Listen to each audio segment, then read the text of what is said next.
In this video, I'm going to show you how to convert Lazada coins to Lazada wallet in 2024. So this is actually very simple. All you have to do is open up your Lazada app, just like I did right now, and then on your basically home screen on the For You page over here, what you want to do is click account down at the bottom right, okay? So as you can see down in the taskbar where the menu is, you want to click account.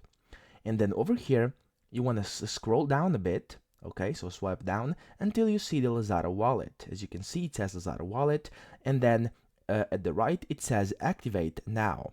Now you want to press that activate now button, and it will take you to this screen over here.